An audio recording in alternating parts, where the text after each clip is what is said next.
Welcome, teacher friend. I'm Lori. And I'm Melissa. We are two literacy educators in Baltimore.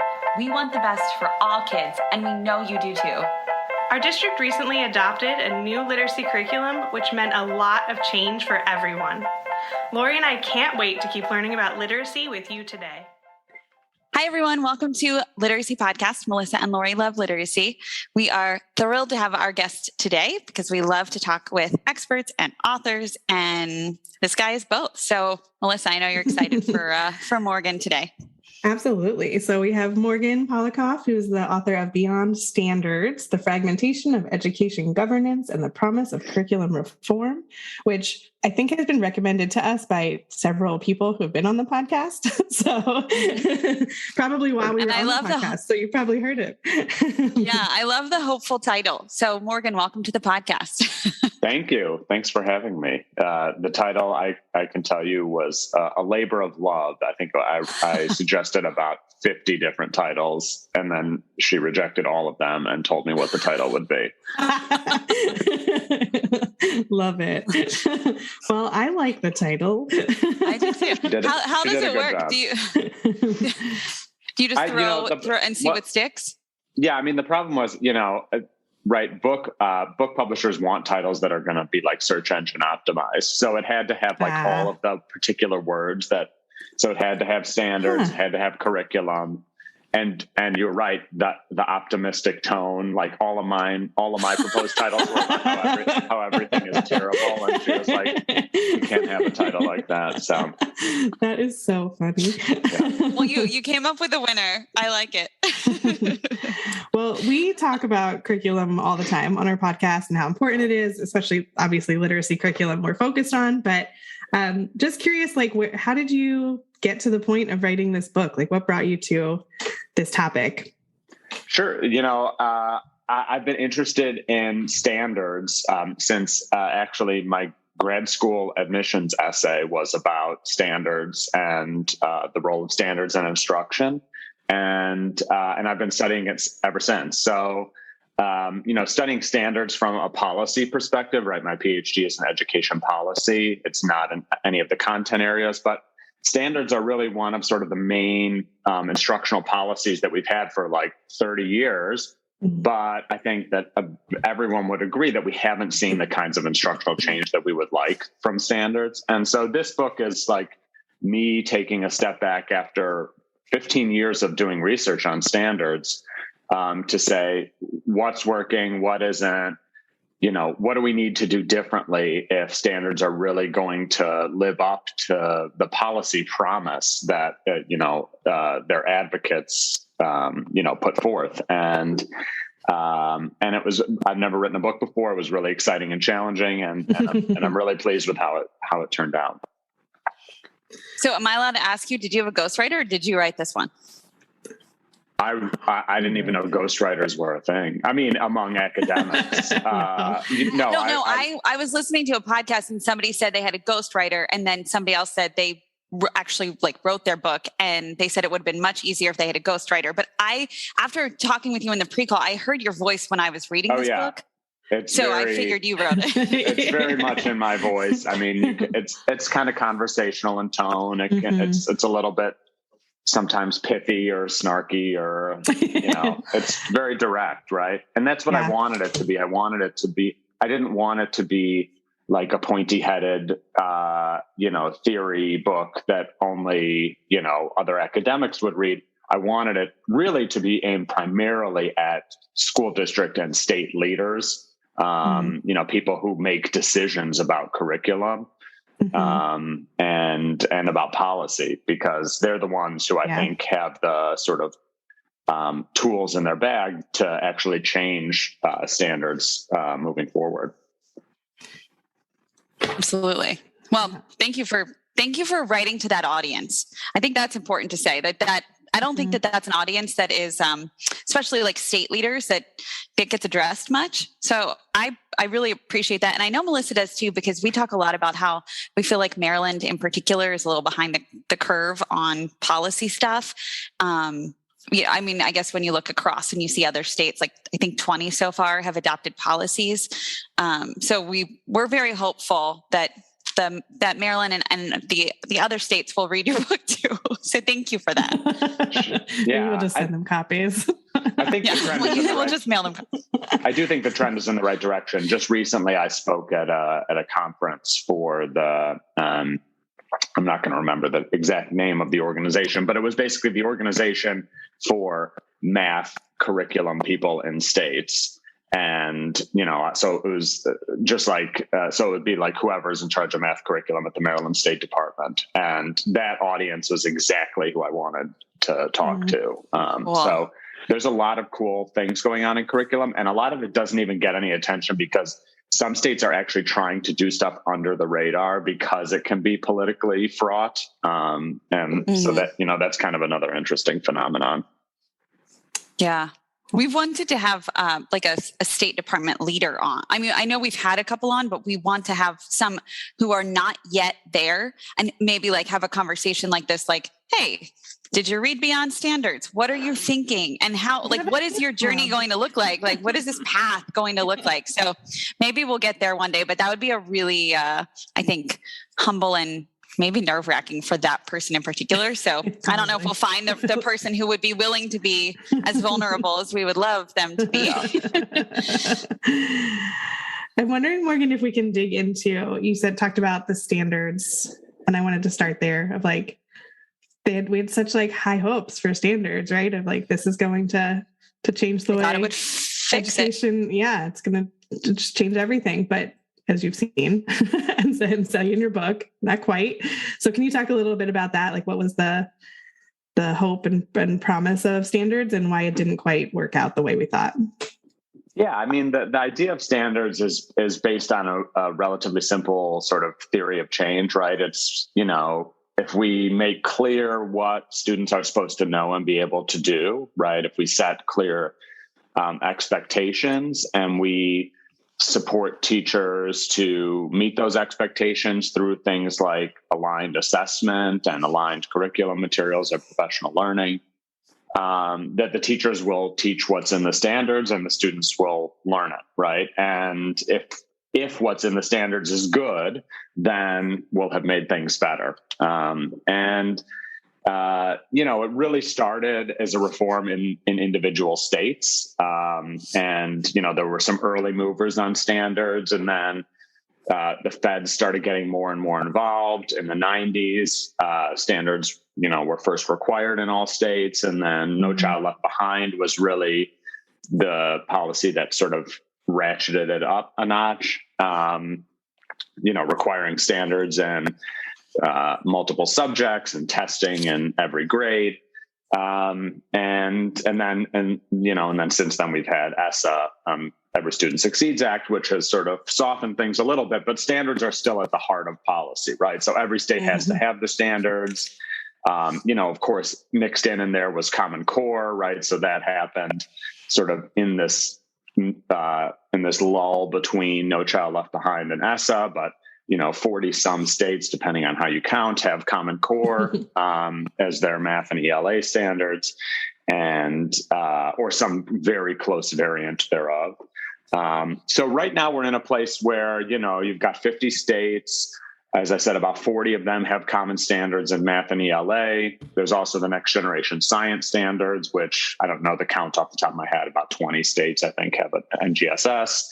But under ESSA, you've really relaxed the sort of federal requirements around standards for the supporting policy. So you've got states doing wildly different things. So some states are really still, have tightened the screws in terms of accountability and testing, and other states, Florida just announced last week that they're giving up the state summative assessment altogether, which I didn't know that. Yeah, that's a new one. So they're planning on using the three statewide interim assessments and creating some kind of total score out of that. They haven't exactly said how they're going to do it yet, but I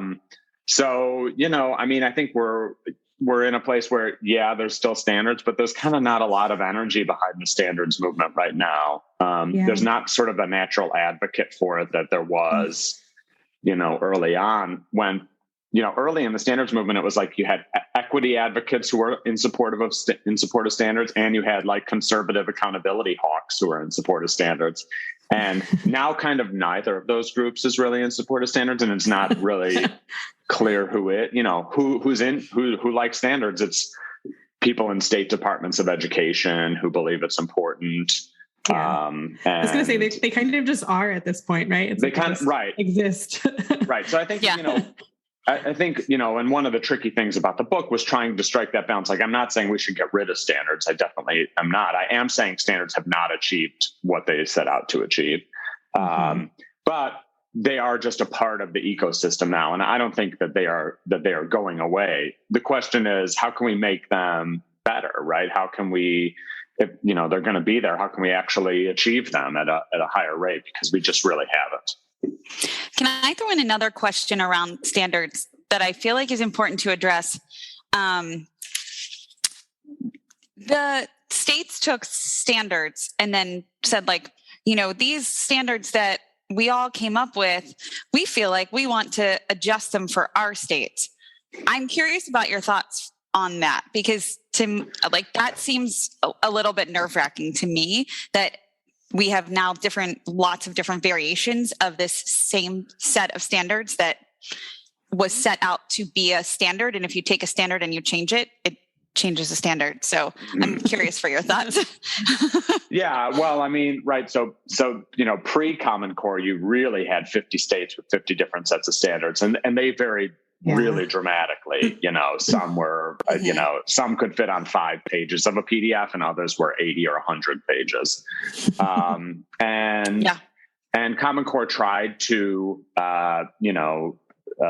make standards consistent across the country, and I think actually largely succeeded in that. It was 45 states, and some states have backed out, and some states have, as you said, added things here and there. By far, the most common thing that states have done to Common Core is add cursive, which I could spend a whole podcast talking about that particular change. Listen, I think my personal opinion is that, math instruction is math instruction and literacy instruction is literacy instruction. It doesn't matter whether you're in, Tulsa or Little Rock. Right.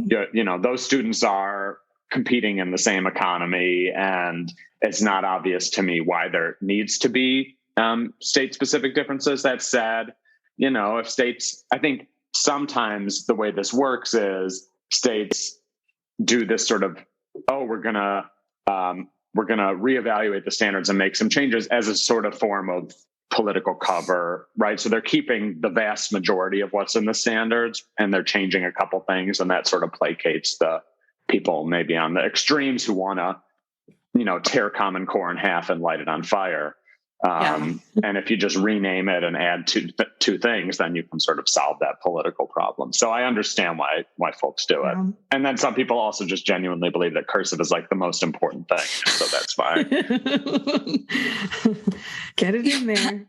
Yeah, right. I kind of think it's akin to, how and you talk about this a little bit in the book about when we give teachers high quality instructional materials, that it's really important for them to understand why the materials are important, and the alignment and lots of different things. So the professional learning around that is paramount. But I feel like what we just talked about with everybody changing the standards, or I guess maybe massaging the standards would be a better word, might be akin to that. Like, teachers take the curriculum and feel the need to change it for their students, and states take it and feel the need to change it for their LEAs. But I'm just like, I feel like we have to really dig into the impact of all of that. And that's a really messy gray area that is, it's very hard to categorize. Yeah. I mean, that's actually a very good point. I mean, I think that, that the field is a field of sort of tinkerers, and we view that as part of the job, right? So there's a big resistance just in general to sort of taking something off the shelf and using it as is, right? There's the expectation is you must change it in various ways to better support the students in your classroom is usually the main reason why one would do that. And I think you're right. I think the question is, are there really these big differences between, again, between students in Oklahoma and students in Arkansas that necessitate changing the standards? I'm super skeptical of that. I could see in social studies that you would have differences, right? Because you have different state histories. And if you want to talk about that, but in literacy instruction, or even more so in math instruction, it's just not clear to me what differences there really needs to be between states. And this was the argument for Common Core, really, that we were having back in 2008. I wrote a piece. One of the earliest pieces I ever wrote with my advisor back in 2008 was arguing that we should have national standards. And this was exactly the argument that we made. And, I still think, broadly speaking, it holds, even though I think most people would say that Common Core hasn't lived up to its hype either in terms of affecting either teaching or student achievement. Yeah, that's where I was going to go next. So I was looking at one of your quotes in the book that says the goal of the standards movement is consistency. And I like highlighted that word consistency. I was like, yes, like that's kind of what Lori was getting at too. It was like, we were supposed to keep things consistent. Why are we changing things? But I think even if they are, right, even if they adopt Common Core exactly as it is, are we still do you see consistency in classrooms just because the standards exist? And your book tells me no. Yeah. You see where I wrote consistency like really huge underneath. I did too. Yes, thank you. Believe it or not, that quote was originally the goal is standardization, and my editor hated the word standardization and made me take it out. So we came up with consistency instead. I think, but clearly, yes, the goal is that, broadly speaking, right, that you could go into any classroom and you could see, over the course of a year, and you could see approximately the same kind of instruction, right? Instruction on the same topics, instruction to get students to master these skills. And I think it clearly hasn't happened. Anyone who goes into schools knows that it hasn't happened. In fact, it's one of the studies that I cite in the book is, we did these case studies of schools and districts that were implementing Common Core. And I studied a local district here in Southern California. And I went into, 8 or 10 classrooms in that school. And it really was very consistent, what I was seeing. And it was stunning. Like, I hadn't been in a school like that before, where there was such agreement about what to do. And it wasn't scripted, but everyone was on the same page. Even when they were supplementing the textbook, they were doing it in similar or consistent ways. There was only one classroom I observed in my whole time there that was not like that. And it was, an older guy who was like, listen, I got 2 years left to go and I'm not changing anything. But we all know, if you've spent any time in schools, that in the typical school, you could go in 2 third grade classrooms and see totally different content being taught. And that's what standards is trying to change. Mm-hmm. I'm looking for the quote that talks about, oh my gosh, here, I found it. Oh, I'm going to read it out loud.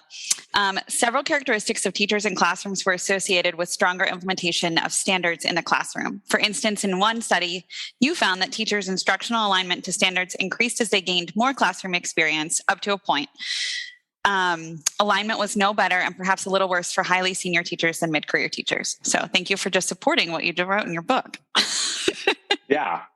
And I think that makes sense. If we think about the sort of timing of standards adoption cycles, at least pre-Common Core, it's not clear how things are going to be moving forward, but it used to be every 7 to 10 years. And so you'd enter the classroom, you'd get familiar with a set of standards. And, those first couple of years, maybe you're not paying as much attention to the standards. You're just trying to keep your head above water. Then you're sort of getting better and better. And then they change the standards out from under you. And you might change some to try and move to the new standards, but you're probably not going to radically redo everything. And so that just makes sense. And that's what we observed. That's what I observed in the data that I had. Yeah.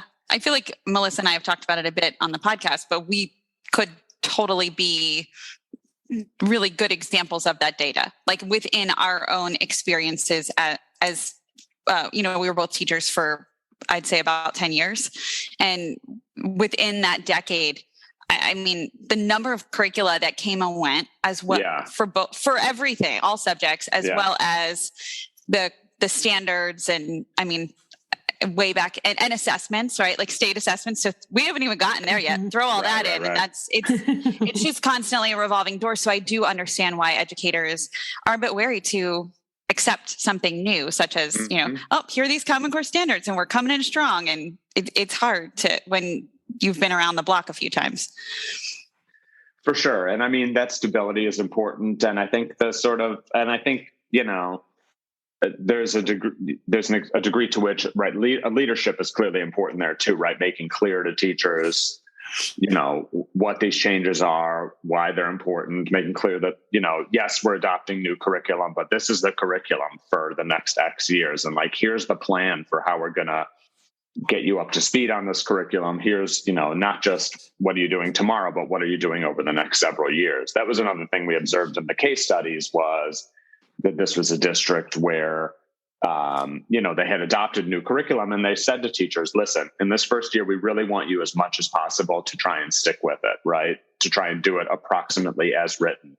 And at the same time, figure out what's working and what's not, so that next year we can collectively work together to shore up those weaknesses, to fill in those gaps that, we know are going to emerge. And having that sort of clarity about what the plan was for rolling out the materials, I think was really, really important. So I'm thinking about curriculum because you just brought it up.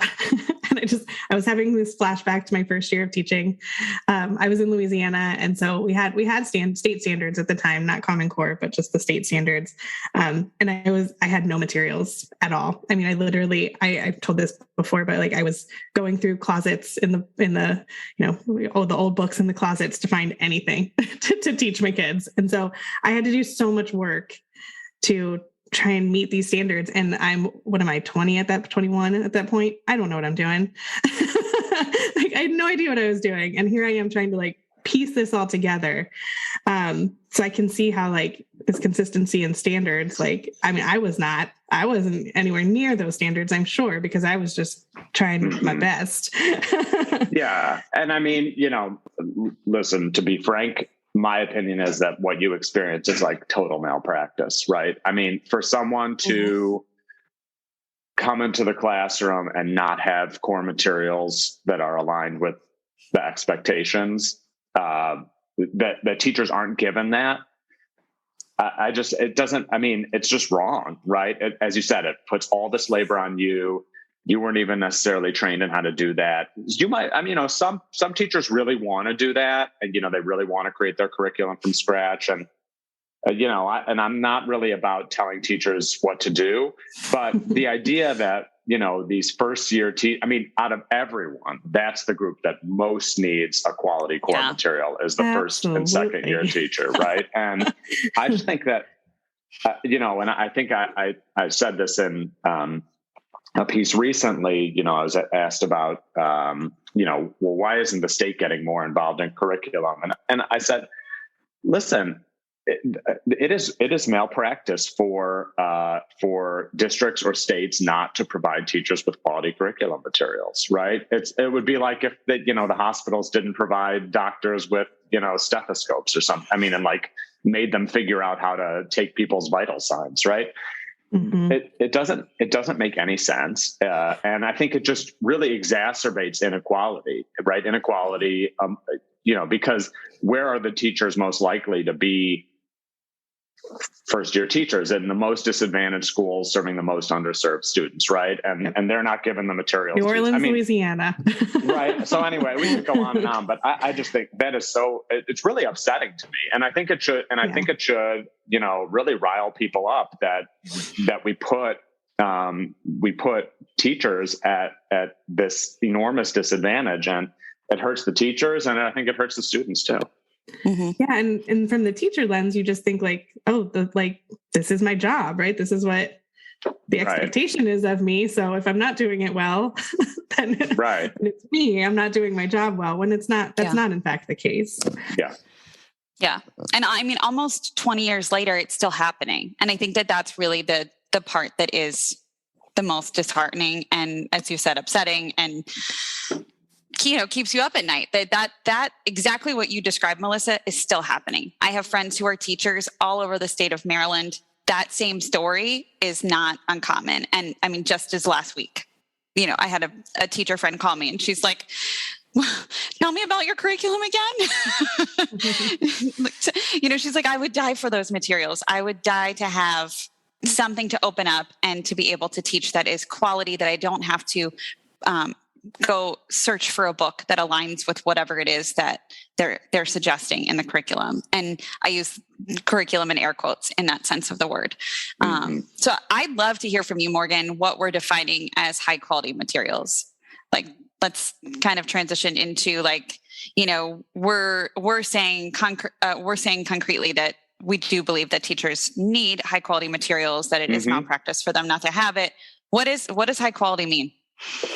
Sure. Well, I mean, I think, listen, clearly quality is to some extent in the eye of the beholder. I think people will have different opinions about what high quality is, but broadly speaking, a high quality material is one that first and foremost is aligned with standards, which is to say, if teachers use it relatively faithfully, that students will be able to master whatever skills are in their grade level standards. So that's part of it.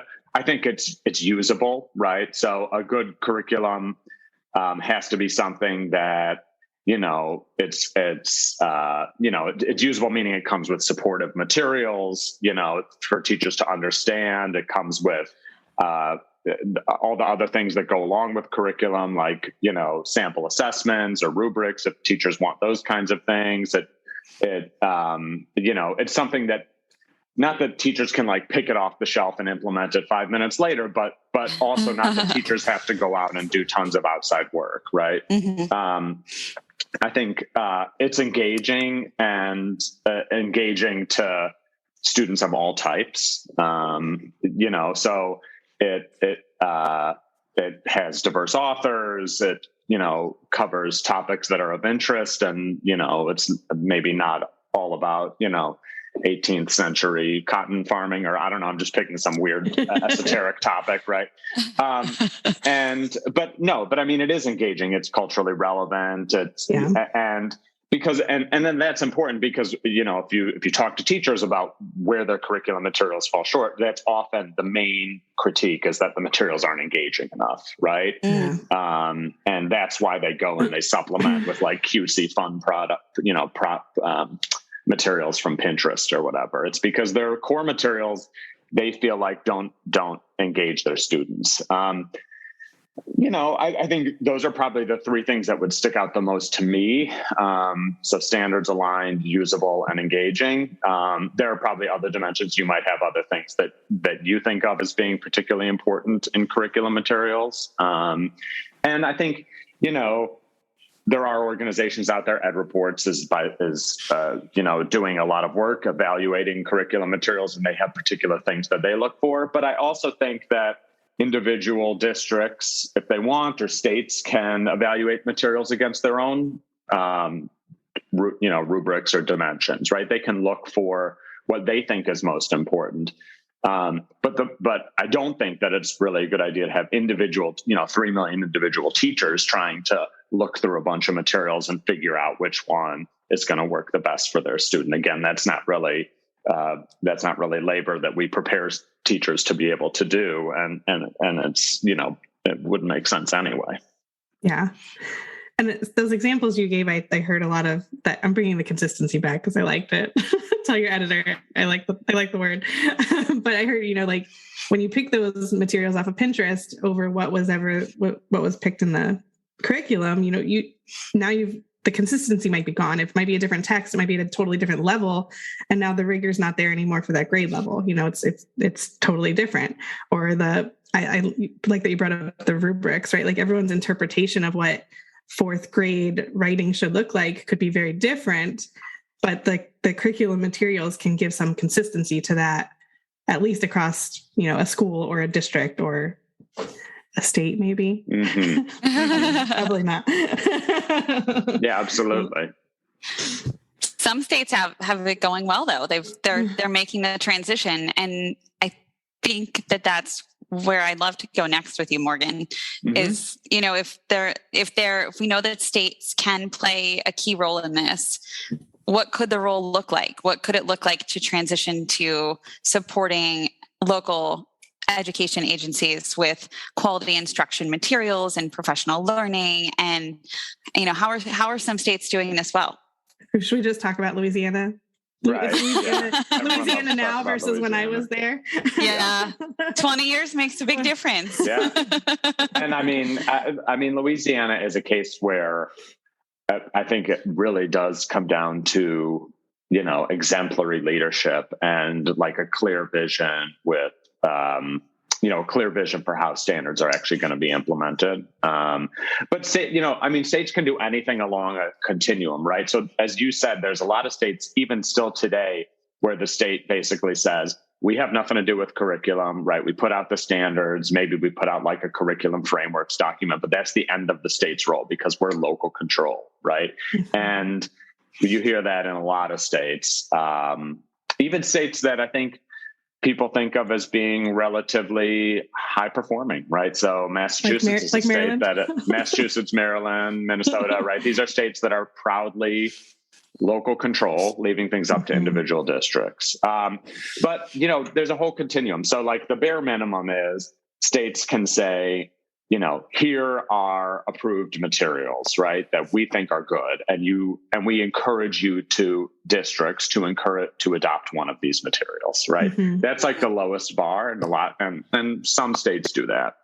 I think one step beyond that is to say, what Louisiana has done, which is really, these are the materials and, we're not just going to encourage you, we're going to put real incentives behind the adoption of the best materials, right? And so Louisiana has this tiered ranking system, and they put a lot of incentives to get districts to adopt tier 1 materials, which are the most aligned, the best materials according to their evaluations. And the result in Louisiana is the vast majority of districts actually do adopt tier 1 materials. And in particular, they adopt a couple different materials. They adopt Louisiana guidebooks and they adopt Eureka in math. And so the result is that in Louisiana, more so than I believe any other state except Hawaii, which doesn't count because it's only one district, districts have adopted the same materials, right? So it's like 70% of districts have adopted those 2 materials I just mentioned, which is unheard of in many other states where it's really much more diffuse than that. But then I think states can go beyond that, right? So another thing Louisiana does is it actually provides professional development on the adopted materials, right? So over the summer, they provide professional development institutes on tier 1 materials, or they identify providers who can provide professional development. And, again, that's another area where, yes, you could leave it up to the individual districts to figure out how to provide PD. But if you've got 70% of districts using the same material, you can actually do things at a state level that you can't do when you've got 5% of districts using this book and 7% using that book. That's right. And I believe they're training their internal people too with some of the quote stuff, right? Some of the content, so that then they can have experts in-house or in state that would really be supportive of continuing this work long-term rather than having to continue to work with partners. You would work with partners and then there'd be a gradual release over time. Is that right? Yeah, right. And I mean, I think what Louisiana is saying through its actions is we believe it is the state's responsibility to ensure that a high quality curriculum is taught in every school in the state, which on the one hand sounds like, of course, that's the state's responsibility. Right. But on the other hand, is like so far beyond what a lot of other states have been doing that it really is remarkable. And there's some research out of, principally out of RAND, where they compare what's going on in Louisiana to what's going on in other states. And you can see that teachers understand the standards better and say that they're implementing the standards aligned practices in various ways better than teachers in other states. And it's not to say that it's perfect, right? I'm sure if we had some Louisiana teachers on right now, they would have things to say about it.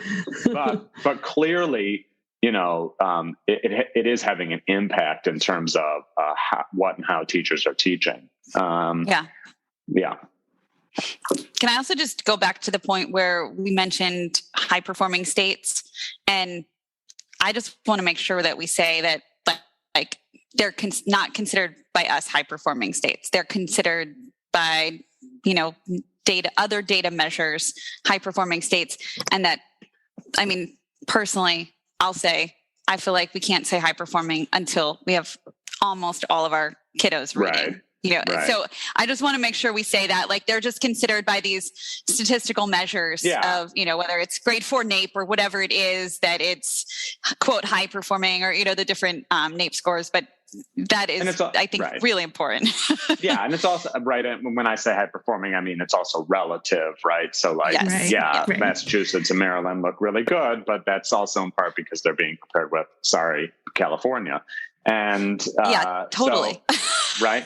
But no, I agree. And we can talk about high averages, but there's huge within state disparities that we're all well aware of. Absolutely. And some of those states that are the highest performing also have some of the largest disparities, right? I know, for instance, there's enormous disparities in Minnesota between Black and white students. I think some of the largest in the country. And so, and regardless, even in the states that are, quote, high performing, large proportions of kids still are not reading on grade level. So, clearly there's work to be done.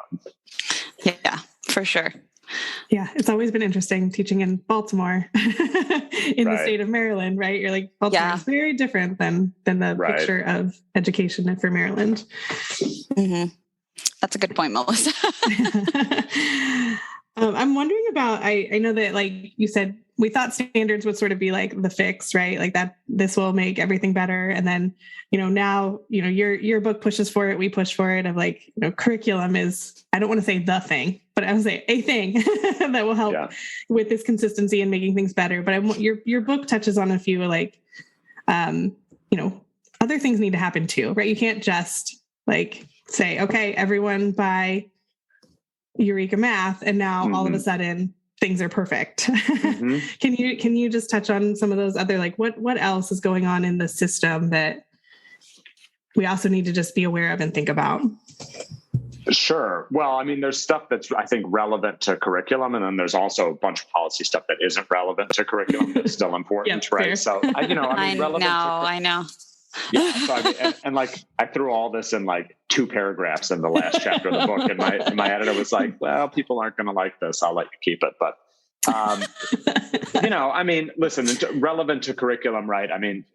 Teachers have to, as I said, be supportive with professional development, and I think what does that look like? I think when we went and talked to teachers about the professional development they received, what they didn't typically find so useful was, here's what the online system looks like, and here's how you click through, and here, right? And that's a lot of what they get, right? What they wanted was really more, here's the instructional vision of the materials. Here's what we're trying to accomplish with these materials. Here's how you should understand and implement them. And then I think, in subsequent years, I think it's really, here's what we've learned about how the materials are working well in our local district or not. And here's what, we've identified as supplements that we think really fill in those gaps. Supplementation is another huge thing that I talk about in the book, right? Virtually every teacher supplements their core curriculum, assuming they're given one. And getting this, sort of taming this supplementation beast is a huge issue. And, I certainly don't want to say that teachers shouldn't supplement or shouldn't be allowed to supplement or anything like that. But we do need to encourage more thoughtful supplementation, and supplementation that, again, keeps some degree of consistency across classrooms within schools and districts. So that's another sort of curriculum relevant thing. And of course, a last thing in this area, I think, is the quality of assessments and the usability of assessment data, right? I think, state summative tests at the end of the year are never really going to be particularly instructionally useful. That's not what they're there for. But I think that teachers need instructionally useful assessments. And so having high quality aligned interim and benchmark tests that they get the results back quickly and the results are usable, that's really important. Yeah. And then, of course, we could talk about other elements in the policy system too, right? Things like, school finance, right? A lot of states still are not adequately funding their districts. We could talk about school district boundaries and how those oftentimes create, segregation that really furthers inequities. So there's certainly lots of other things going on in our education policy systems.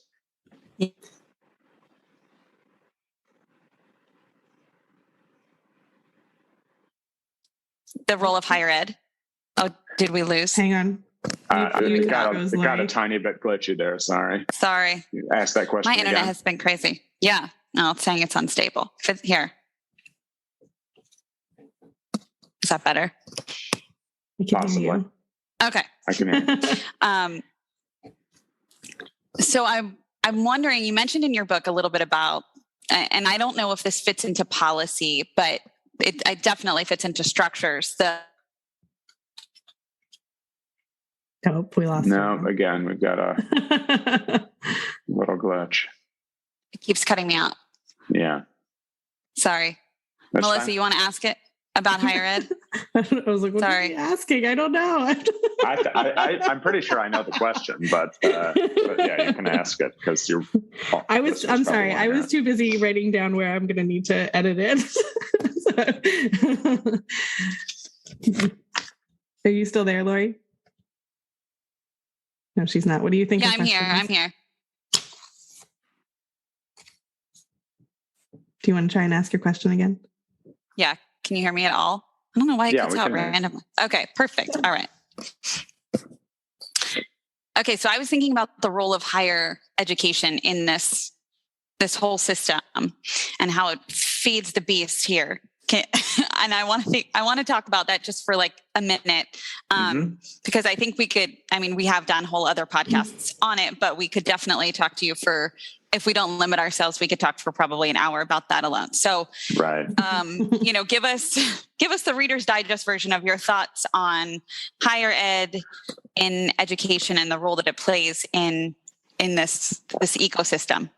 Yeah, sure. I mean, I think there's a couple relevant points here. Certainly one is that higher education, teacher education, pre-service is itself a part of this really complicated, messy system. And one of the challenges is, again, when you've got a state where, no particular material is used in more than 5% or 10% of schools, the teacher education program can't prepare teachers to use any particular material, right? So something that you can do in Louisiana now that you really can't do anywhere else is you could actually prepare teachers to say, hey, you're probably going to be using guidebooks, or you're probably going to be using Eureka Math.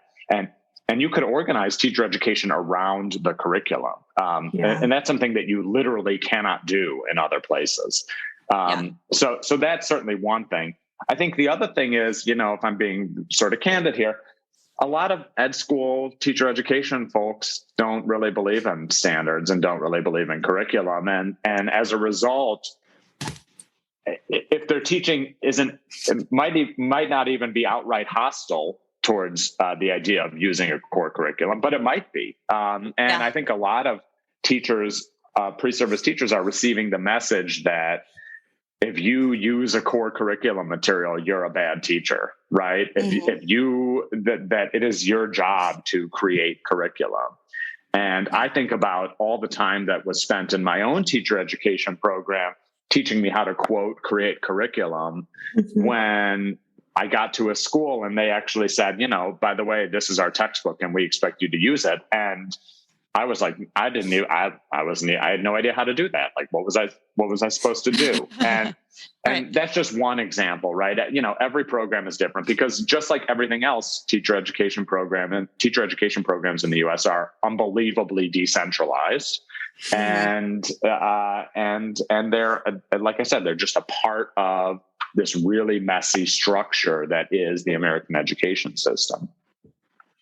All right, Morgan, thank you so much for sharing with us today. We really, really appreciate I mean, I really could keep talking to you about so many things in this book. And we'd have a podcast on each one of them about curriculum, about higher education, so many things.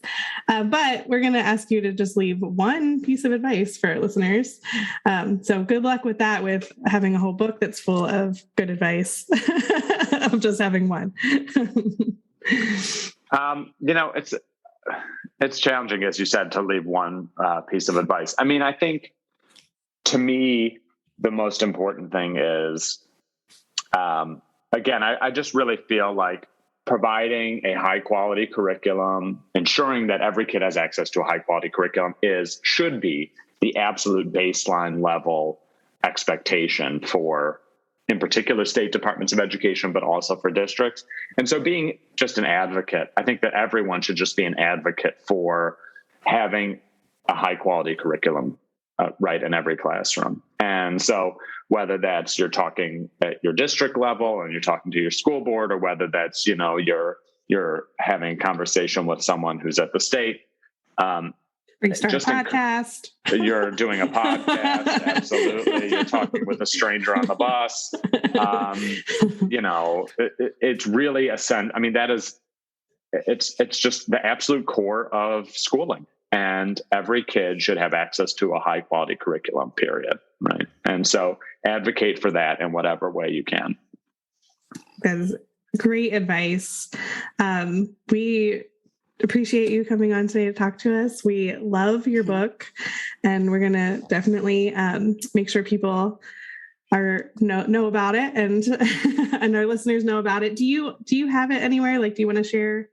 Do you have a website or anything? I don't personally have a website. You can get it on Amazon, but you can also get it on it's published by Harvard Education Press. And if you use the code BSSP21, you can get 20% off on that website. Oh man, I didn't know that. Yeah. Sorry. I owe you $6. Yeah. Consider it your payment for the podcast here. No, I'm just kidding. Totally kidding. We'll link it. We have a recommendation section on our website, and we'll link it there. And if we haven't already, we haven't linked it yet. I think we were waiting for this podcast. So we'll link it. We'll I don't know. Can we link it to Amazon, Melissa? Yeah, that's what. Yep. It does link directly to Amazon. But I'll link it to the other one so people can get the discount. Well, I just want to thank you both for having me on. I mean, I know it's a literacy podcast and I'm not a literacy guy, but I think that we had a super interesting conversation that I hope your listeners appreciated. And really happy to talk about this stuff anytime. Absolutely. Thank you. Yeah, it was so nice talking with you. Have a really good rest of your day, Morgan. Thank you very much. You too. Okay, bye. Bye.